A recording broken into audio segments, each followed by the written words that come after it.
ഏറ്റവും പ്രിയപ്പെട്ടവരെ, ഏറ്റവും അധികം സ്വർഗത്തോട് നന്ദി പറഞ്ഞുകൊണ്ട് ഞാനും നിങ്ങളുമൊക്കെ ദൈവത്തെ ആരാധിക്കാൻ ഒരുമിച്ച് കൂടുന്ന അതിപ്രധാനപ്പെട്ട ഒരു ദിവസമാണ് ഈ പെസഹ വ്യാഴം എന്ന് പറയുന്നത്. ആ ദിവസത്തിലേക്ക് നമ്മളെ വിളിച്ചു ചേർത്ത ദൈവത്തിന് നമുക്ക് 1000 നന്ദി പറയാം. വിലാപങ്ങളുടെ പുസ്തകം 3-ാം അധ്യായം 22, 23, 24 വചനങ്ങളിലൂടെ കർത്താവിന്റെ സ്നേഹം നമ്മളെ ഓർമ്മപ്പെടുത്തുകയാണ്. കർത്താവിന്റെ സ്നേഹം ഒരിക്കലും അസ്തമിക്കുന്നില്ല. അവിടുത്തെ കാരുണ്യം അവസാനിക്കുന്നില്ല. ഓരോ പ്രഭാതത്തിലും അത് പുതിയതാണ്. അവിടുത്തെ വിശ്വസ്തത ഉന്നതമാണ്. കർത്താവാണ് എന്റെ ഓഹരി, അവിടുന്നാണ് എന്റെ പ്രത്യാശ എന്ന് ഞാൻ പറയുന്നു. പ്രിയപ്പെട്ട ദൈവമക്കളെ, വിശുദ്ധ കുർബാനയുടെ സന്നിധിയിൽ കുർബാനയ്ക്കായി അണയുമ്പോൾ ഈ വചനങ്ങൾ നമ്മുടെ ഹൃദയത്തിലുണ്ടാവട്ടെ.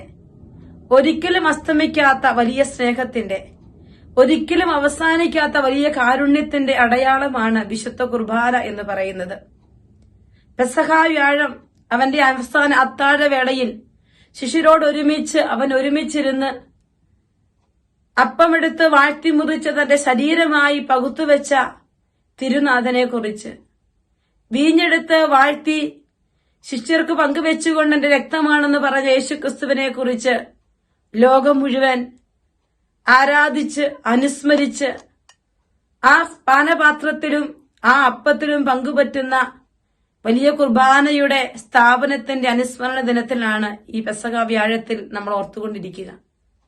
കർത്താവെ, ഇന്ന് നിന്റെ ആരാധനയിൽ പങ്കുചേരാൻ ഞാനും ഇതാ വന്നിരിക്കുന്നുവെന്നുള്ള വലിയ ചിന്തയോടെ ഈ പെസഹ വ്യാഴത്തിൽ വിശുദ്ധ കുർബാനയിലേക്ക് നമുക്ക് പങ്കുചേരാം. വിശുദ്ധ കുർബാന എന്ന് പറയുന്ന വലിയ രഹസ്യത്തെക്കുറിച്ച് നമുക്ക് ചിന്തിക്കുമ്പോൾ ഇത് വലിയ ഒരു സാക്രിഫൈസിന്റെ ഓർമ്മയാണ്. സ്വയബലിയർപ്പണത്തിന്റെ ഒരു ഓർമ്മയാണ്. കാൽവരിയിൽ എനിക്കും നിങ്ങൾക്കും വേണ്ടി ബലിയായി തീർന്ന യേശുക്രിസ്തുവിന്റെ വലിയ സ്നേഹത്തിന്റെ അനുസ്മരണമാണ്, പങ്കുചേരലാണ് വിശുദ്ധ കുർബാന. ഈശോ എന്നെയും നിങ്ങളെയും എല്ലാം അതിനായി ക്ഷണിക്കുകയാണ്. ഞാൻ വിശുദ്ധ കുർബാനയെക്കുറിച്ച് ചിന്തിക്കുമ്പോഴൊക്കെ എത്രമാത്രം വിശുദ്ധ കുർബാനയോട് സ്നേഹത്തോടെ അടുത്തായിരിക്കാൻ പറ്റുമോ, ഹൃദയം കൊണ്ട് പങ്കുചേരാൻ പറ്റുമോ, അത്രമാത്രം സ്വർഗത്തിന്റെ സ്നേഹം നമ്മുടെ ഹൃദയങ്ങളെ തഴുകി തലോടി കടന്നു പോകുന്നത് അനുഭവിച്ചറിയാൻ സാധിച്ചിട്ടുണ്ട്. പ്രിയപ്പെട്ടവരെ, ഇന്ന് ഈ പെസഹ വ്യാഴം കുർബാന സ്ഥാപനത്തിന്റെ, കർത്താവിന്റെ പ്രിയപ്പെട്ട ശിഷ്യരെ, ബഹുമാനപ്പെട്ട വൈദികരെ കുർബാനയർപ്പണത്തിന്റെ വലിയ യോഗ്യതയിലേക്ക്, പൗരോഹിത്യ സ്ഥാപനത്തിലേക്കൊക്കെ സ്വർഗം കൂട്ടിച്ചേർത്ത ദിവസം കൂടിയാണ്. നമ്മുടെ പ്രിയപ്പെട്ട വൈദികരെ എല്ലാം നമ്മൾ ഓർത്ത് പ്രാർത്ഥിക്കുന്ന ഈ ദിവസം, ദൈവസന്നിധിയിൽ കുർബാന എന്ന വലിയ രഹസ്യം തന്നതിനെ ഓർത്ത്, അത് അർപ്പിക്കാനായി കർത്താവ് തെരഞ്ഞെടുത്ത അനേകം വൈദികരെ ഓർത്ത് നമുക്ക് കർത്താവിന് നന്ദി പറയാം, ഈശോയെ ആരാധിക്കാം. പ്രിയപ്പെട്ടവരെ, അത്തരുണത്തിൽ വിശുദ്ധ കുർബാനയുടെ മുമ്പിൽ നിൽക്കുമ്പോൾ, ഈ സാക്രിഫൈസിന്റെ, ഈ പരിത്യാഗത്തിന്റെ, ഈ സ്വയദാനത്തിന്റെ മുൻപിൽ ഞാനും നിങ്ങളുമായിരിക്കുമ്പോൾ ഇത് വലിയൊരു നന്ദി അർപ്പണമല്ലേ? വലിയൊരു നന്ദി അർപ്പണം.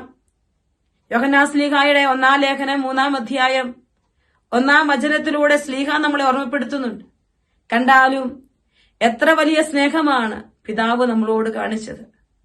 നാം ദൈവമക്കളെന്ന് വിളിക്കപ്പെടുന്ന നാം അങ്ങനെയാണ് താനും. അതേ പ്രിയപ്പെട്ടവരെ, കുരിശിലെ യാഗത്തിലൂടെ, കുർബാന അർപ്പണത്തിലൂടെ ഈശോയുടെ തിരുശരീര രക്തങ്ങളോട് പങ്കുചേരാൻ പിതാവ് നമ്മളെ വിളിച്ചപ്പോൾ അവന്റെ പുത്രീപുത്രന്മാരായി മാറാൻ സ്വർഗം നമ്മളെ ക്ഷണിച്ചതിന്റെ ആ വലിയ സ്നേഹമാണ് ഓരോ വിശുദ്ധ കുർബാനയും നമ്മെ ഓർമ്മപ്പെടുത്തുക.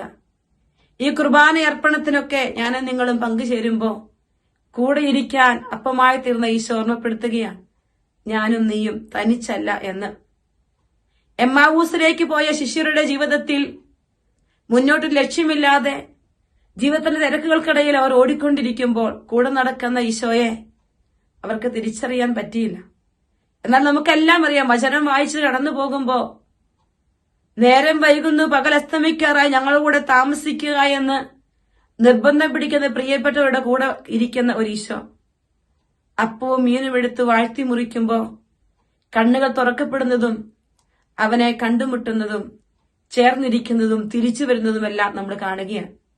അങ്ങനെയെങ്കിൽ ഈ പെസഹായ ആഴത്തിന്റെ കുർബാന അർപ്പണത്തിലൂടെ നമ്മൾ കടന്നു പോകുമ്പോൾ ഈ കുർബാനകളെല്ലാം ഒരു തിരിച്ചറിവിന്റെ ഓർമ്മകൾ നമുക്ക് സമ്മാനിക്കുകയാണ്. യേശുക്രിസ്തു എന്ന വലിയ സ്നേഹിതന്റെ തിരിച്ചറിവ്. എത്രയെത്ര ദൂരേക്ക് ഞാൻ അകന്നകന്നു പോയാലും കൂട്ടിന് വരുന്ന ഒരു സ്നേഹിതന്റെ ഓർമ്മ നമുക്ക് തരികയാണ്.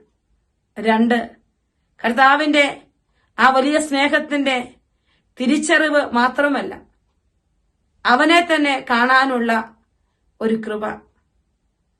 ഞാൻ നിന്നെ ഒരു വിധത്തിലും ഉപേക്ഷിക്കില്ല, അവഗണിക്കില്ല എന്ന് സ്വർഗത്തിന്റെ വാഗ്ദാനം നമ്മൾ കാണും. യെശയ്യാ പ്രവാചകന്റെ പുസ്തകത്തില് 45 അധ്യായത്തിൽ മുതൽ നമ്മൾ കടന്നു പോകുമ്പോൾ കാണുന്നത് ഇങ്ങനെയാണ്. പലപ്പോഴും സിയോൻ ജെറുസലേം വിലപിച്ചു പറയും, കർത്താവ് എന്നെ ഉപേക്ഷിച്ചു. വചനം പറയുകയാണ്, ഞാൻ നിന്നെ ഉപേക്ഷിച്ചിട്ടില്ല. അമ്മ മറന്നാലും നിന്നെ മറക്കാത്ത ഒരു സ്നേഹം എന്റെ ഹൃദയത്തിലുണ്ടെന്ന് ദൈവം പഴയ നിയമത്തിലൂടെ ആവർത്തിച്ച് പറഞ്ഞപ്പോ തന്നെയാക്കാതെ കൂടെയിരിക്കുന്ന പിതാവിന്റെ സ്നേഹമായ പുത്രനെ അപ്പമായി തന്നെ അനുവദിച്ച ഒരു വലിയ സ്നേഹമാണ് വിശുദ്ധ കുർബാന നമ്മളോട് സംസാരിക്കുന്നത്. പ്രിയപ്പെട്ട ദൈവമക്കളെ, വിശുദ്ധ കുർബാനയുടെ ഈ വലിയ ഓർമ്മകള് നമ്മുടെ എല്ലാ ഹൃദയങ്ങളിലുണ്ടാവട്ടെ. അവസാനിക്കാത്ത അസ്തമിക്കാത്ത സ്നേഹത്തിലൂടെ ഈ വലിയ സാക്രിഫൈസിന്റെ പങ്കുചേരല് നമുക്കും ഉണ്ടാവട്ടെ. ഈ ബലിയർപ്പണത്തെ, ഈ അപ്പത്തെ കയ്യിലെടുത്ത് വാഴ്ത്തി മുറിക്കാൻ വൈദികരെ വിളിച്ച ആ സ്വർഗത്തോട് നന്ദി പറഞ്ഞുകൊണ്ട് നമുക്കും എല്ലാ പുരോഹിതർക്കും വേണ്ടി പ്രാർത്ഥിക്കാം. അനേകം പൗരോഹിത്യ ദൈവവിളികൾ ഉണ്ടാകാൻ ഇന്ന് പ്രാർത്ഥിക്കാം. അനേകം ഹൃദയങ്ങൾ ഈശോയ്ക്ക് വേണ്ടി സമർപ്പിക്കപ്പെടുവാൻ, എനിക്കും നിങ്ങൾക്കും വേണ്ടി കുർബാനയർപ്പിക്കാൻ അനേകം അൾത്താരകൾ ഒരുങ്ങപ്പെടുവാൻ പ്രിയപ്പെട്ടവരെ നമുക്ക് ഈ ദിനം പ്രാർത്ഥിക്കാം. ഈ പെസഹ വ്യാഴം പങ്കുവെക്കലിന്റെ സ്വയദാനത്തിന്റെ ഒരു ദിവസമായി മാറുമ്പോ മറ്റൊന്നുകൂടി നമ്മൾ യോഹന്നാസ്ലീഹയുടെ സുവിശേഷത്തിൽ നമ്മൾ കാണുകയാണ്. 13 അധ്യായത്തിൽ കുർബാന അർപ്പണത്തിനു മുൻപ് കാലത്തിൽ വെള്ളമെടുത്ത് ശിഷ്യന്മാരുടെ പാദങ്ങൾ കഴുകി തന്നെ തന്നെ പ്രിയപ്പെട്ടവർ മുൻപിൽ ചെറുതാക്കുന്ന ഒരു ഈശോ ഇന്ന് എവിടെയും ചുറ്റുപാടുകളിലും വലിപ്പം കാണിക്കാൻ ആഗ്രഹിക്കുന്ന എന്നെയും നിങ്ങളെയും പോലുള്ള ലോക ജനതയുടെ മുൻപിൽ ഇന്നും ശിഷ്യരുടെ മുമ്പിൽ കുമ്പിട്ട് വണങ്ങി പാദം കഴുകി മുത്തുന്ന യേശുക്രിസ്തുവിന്റെ ചിത്രം പ്രിയപ്പെട്ടവരെ എവിടെയൊക്കെയോ നമ്മുടെ ഉള്ളിൽ നിന്ന് മാഞ്ഞുപോയോ എന്ന് നമ്മൾ ചിന്തിക്കേണ്ടിയിരിക്കുന്നു. പക്ഷെ നമ്മളെ ഓർമ്മപ്പെടുത്തുകയാണ് ഈ പെസഹ വ്യാഴത്തിൽ പാദങ്ങൾ ചുംബിച്ച താണിറങ്ങി വന്ന എളിമപ്പെട്ട ഒരു ഈശോ കുർബാനയിലൂടെ ഈ കുർബാന അർപ്പണത്തിന്റെ മഹത്വത്തിലേക്ക് നമ്മളെ വിളിച്ചു ചേർക്കുമ്പോൾ ഈശോ നമ്മളെ ഓർമ്മപ്പെടുത്തുകയാണ്, നീ ഇനിയും ചെറുതാകണം, ഇനിയും ചെറുതാകാനുണ്ട് നിന്റെ ജീവിതം. ഏറെയേറെ ചെറുതാക്കപ്പെടുവാൻ, താഴ്ത്തപ്പെടുവാൻ, എളിമപ്പെടുവാൻ സ്വർഗം നിന്നെ ക്ഷണിക്കുന്നുണ്ട് എന്ന് ഈ കുർബാന നമ്മളോട് സംസാരിക്കുകയാണ്. പ്രിയപ്പെട്ടവരെ, എത്രയൊക്കെ ജീവിതങ്ങളിലൂടെ വിശുദ്ധ കുർബാന ഇറങ്ങിച്ചെന്നിട്ടുണ്ടോ, യഥാർത്ഥത്തിൽ ആരൊക്കെ കുർബാന അനുഭവത്തിലൂടെ കടന്നു പോകുന്നുണ്ടോ അവരുടെ എന്തൊക്കെ ജീവിതങ്ങളിൽ എപ്പോഴും എളിമപ്പെടുത്തലിന്റെ, എളിമയുടെ, മറ്റുള്ളവരെ ബഹുമാനിക്കുന്നതിന്റെ ഒരു തലം നമ്മൾ കാണുകയാണ്. ഇന്ന് എന്റെയും ജീവിതത്തിൽ മറ്റുള്ളവരെ ബഹുമാനിക്കാൻ, അവർക്ക് വേണ്ട ബഹുമാനം പങ്കുവയ്ക്കാൻ ഈശോയെ എന്നെ സഹായിക്കണേ എന്ന് പ്രാർത്ഥിക്കാം. ഇന്ന് ഈ ദിനം എന്റെയും നിങ്ങളുടെയും ജീവിതത്തെ ഒരു പടി കൂടി സ്വയം ദാനത്തിന്റെ, മറ്റുള്ളവർക്ക് കൂട്ടിരിക്കുന്നതിന്റെ, എളിമപ്പെടുത്തലിന്റെ ഒക്കെ ഒരു വലിയ കൃപയുടെ ദിവസമായി മാറട്ടെ ഈ പെസഹ വ്യാഴം. അതിനായി എന്നെയും നിങ്ങളെയും ശക്തിപ്പെടുത്തട്ടെ എന്ന് ഒത്തിരി സ്നേഹത്തോടെ പ്രാർത്ഥിക്കുന്നു. ലോകമെമ്പാടുമുള്ള വൈദികരെ നമുക്ക് പ്രത്യേകമായിട്ട് ഓർക്കാം. പൗരോഹിത്യം എന്ന മഹാദാനത്തെ ഓർത്ത് നന്ദി പറയാം. ബലിയർപ്പിക്കാൻ അൾത്താരയിലേക്ക് ഓടിയണയാൻ നമ്മുടെ പ്രിയപ്പെട്ട ഇടവക വൈദികരോടൊപ്പം നമുക്കും പങ്കുചേരാം. ഈശോ കുർബാനയർപ്പണത്തിലൂടെ നമ്മെയും നമ്മുടെ ഇടവകയെയും നമ്മുടെ സഭയെയും നമ്മുടെ കുടുംബത്തെയും ഇനിയും അനുഗ്രഹിക്കട്ടെ. അവന്റെ അവസാനിക്കാത്ത സ്നേഹം, അസ്തമിക്കാത്ത കാരുണ്യം നമ്മളിലേക്ക് കടന്നു വരട്ടെ എന്ന് പ്രാർത്ഥിക്കുന്നു. ഈശോ നമ്മളെല്ലാവരെയും അനുഗ്രഹിക്കട്ടെ. ഈശോ മിശിഹായിക്ക് സ്തുതിയായിരിക്കട്ടെ.